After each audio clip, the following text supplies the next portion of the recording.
আসসালামু আলাইকুম। আশা করি তোমরা ভালো আছো। তোমাদের তো আল্লাহর রহমতে আমরাও ভালো আছি। আজকে একটা নিউ ব্লগ শুরু করলাম। পুরো দেখো, এই যে মাহে রমজান উপলক্ষে বছরের প্রথম ফল নিয়ে আসলো তোমার ভাইয়া। তো দেখো, তরমুজটার কালার কত সুন্দর, খাইতেও যেমন মিষ্টি, দেখতেও তেমন সুন্দর। তাহলে আপুর আমার পাশেই থাকো, দেখতে থাকো আমাদের কাছে কীভাবে কী করা হয়।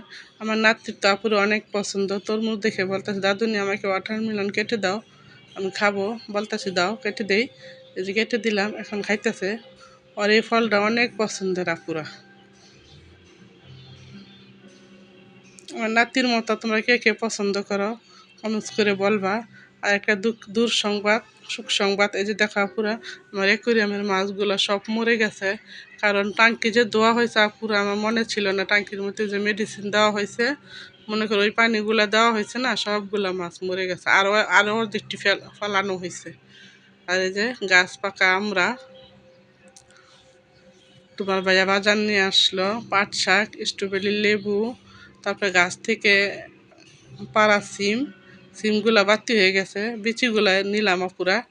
বিচিগুলা নিয়ে মাছ দিয়ে তরকারি রান্না করব। বিচিগুলা আশ্রয় নিলাম। আর এই যে স্ট্রবেরি ভর্তা বানাবো। আর আজকে আমাদের রান্নায় থাকছে করলা ভাজি, তারপরে যে সিমের বিচি দিয়ে কাতলা মাছ দিয়ে, আর সাথে আছে গরুর মাংস। যে করলা ভাজি বসায় দিল, পাট শাক, তারপরে মনে করো রোজার রান্না তো বিকাল দিকে রান্না করব। আজকে মনে করো দুপুরের রান্না এগুলা। এই যে আমার হিপিন হ্যানকে বললাম আমরাগুলা ছিলে দাও। আর এই যে টমেটো দিয়ে আলু দিয়ে মনে করো ইলিশ মাছ দিয়ে ঝোল রান্না করব।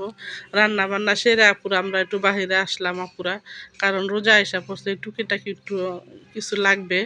এই কারণে এই যে দেখো আমাদের বাড়ির কাছেই বেস্ট বাই, এখানে আসলাম। কি জিনিস নিতে আসলাম তোমাদের সাথে শেয়ার করব। এই যে দেখো কী কী নিতে আসলাম।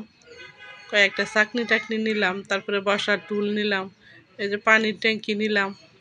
কারণ পাকুড়া থেকে পানি টাইনে আনে তোমাদের সাথে তো সবসময় পুরো বলি আমি। আর এই যে 6টা প্লেট, আর মনে করো 2টা হাফ প্লেট। এই যে 6টা প্লেট নিয়ে আসলাম, 2টা হাফ প্লেট নিয়ে আসলাম। আর আগের পুরানো প্লেটগুলো ছিল, ছেলের বউকে বললাম এগুলো দিয়ে দাও, আমার হেপিন হ্যান্ডকে ওরা নিয়ে যাগা। এগুলো বের করে নাও, এই যে আজকে এগুলো রাখো না, এগুলো আমাদের সবসময় খাবা। আর এই যে পানির ট্যাঙ্কিটা গাজি ট্যাঙ্কি কেমন হয়েছে পুরো কমেন্টস করে বলবা। কারণ টানা পানি সবসময় কন্টিনিউ রাখতে হয়, এই কারণে বললাম এগুলো একটা নিয়ে যায়, এটার মধ্যে ডাইলা রাখবো পানি।